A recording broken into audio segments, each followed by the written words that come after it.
नमस्कार। आज की वीडियो में मैं आपको जानकारी दे रही हूँ कि अहोई अष्टमी कब है और पूजा की कथा।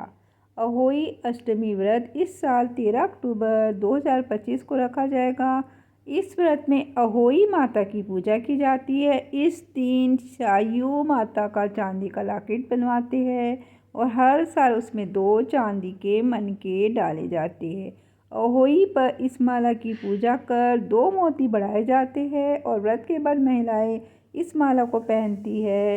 इस दिन चाकू या छुरी किसी ऐसी चीज़ का इस्तेमाल ना करें जिससे किसी प्राणी को नुकसान पहुंचे।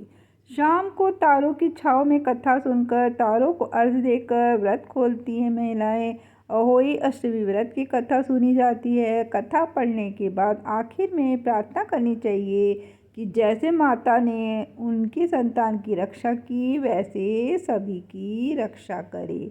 तो कथा प्रारंभ करी। एक समय की बात है, एक साहूकार था जिसके 7 बेटे और 7 बहुएं थी। इस साहूकार की एक बेटी भी थी। साहूकार की एक बेटी थी जो दिवाली पर मायके आई थी। दिवाली से पहले दिए बनाते थे तो घर की 7 बहुएं दीपक के लिए मिट्टी लाने बाहर गई हुई थी। ऐसे में ननंद भी उनके साथ चली गई। दिवाली से पहले कार्तिक बदी अष्टमी को सातों बहुएं अपनी इकलौती ननंद के साथ जंगल में मिट्टी लेने गई। जहाँ से वे मिट्टी खोद रही थी वहीं पर स्याऊ सेहे की मांद थी। अचानक धोखे में मिट्टी खोदते समय ननंद के हाथ से सेही का बच्चा मर गया। इससे स्याऊ को गुस्सा आया और स्याऊ ने कहा कि मेरे बच्चों को तूने मारा, अब मैं तेरी कोख बांधूंगी। तब ननंद अपनी 7 भाभियों से प्रार्थना करती है, तुम में से कोई मेरे बदले अपनी कोख बनवा लो। सभी भाभियों ने अपनी कोख बनवाने से मना कर दिया, लेकिन छोटी भाभी सोचने लगी अगर मैं कोख न बनवाऊंगी तो सासू जी नाराज होगी। ऐसा सोचकर ननंद के बदले में छोटी भाभी ने अपनी कोख को बंधा ली। उसके बाद जब उसे जो बच्चा होता था वह 7 दिन के बाद मर जाता था। तो एक दिन साहूकार की स्त्री ने पंडित जी को बुलाकर पूछा कि क्या बात है, मेरी इस बहू की संतान 7वें दिन क्यों मर जाती है। तब पंडित जी ने बहू से कहा कि तुम काली सुरही गाय की पूजा किया करो।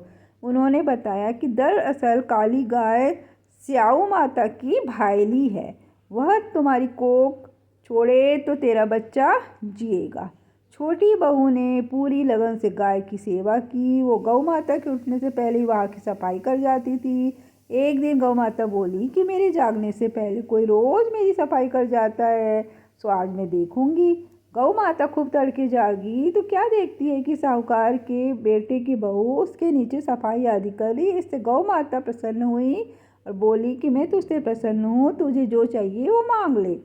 तब साहूकार की बहू बोली कि स्याऊ माता तुम्हारी भायली है और उन्होंने मेरी कोख बांध रखी है, तो उनसे मेरी कोख को खुलवा दो। तो गौ माता ने कहा अच्छा। तब गौ माता 7 समुंदर पार अपनी भायली के पास उसको लेकर चली। रास्ते में बहुत कड़ी धूप थी, इसलिए दोनों एक पेड़ के नीचे बैठ गए। इतने में वहाँ एक सांप दिखाई दिया। उसी पेड़ पर गरुड़ पंखनी के बच्चे थे। सांप गरुड़ पंखनी के बच्चों को मारने लगा। तब साहूकार की बहू ने सांप को मारकर ढाल के नीचे दबा दिया और बच्चों को बचा लिया।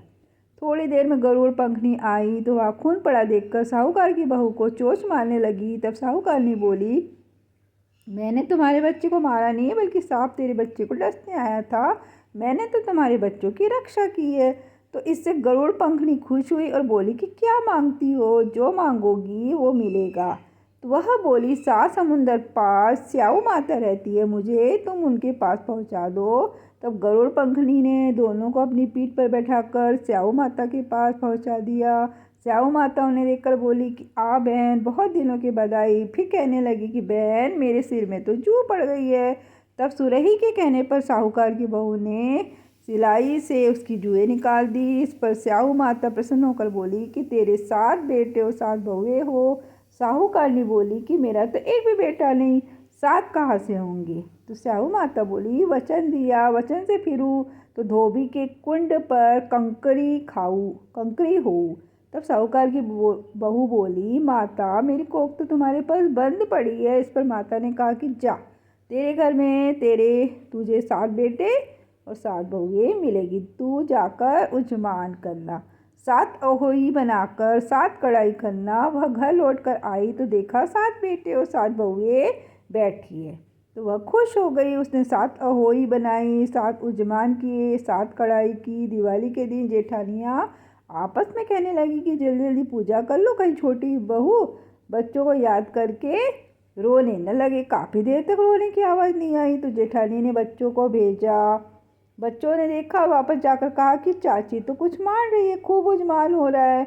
यह सुनते ही जेठानियाँ दौड़ी दौड़ी उसके घर गई और जाकर पूछने लगी कि तुमने कोख कैसे छुड़ाई। तो वह बोली, तुमने तो कोख बंधा ही नहीं, मैंने बंधा ली। अब स्याऊ माता ने कृपा करके मेरी कोख खोल दी है।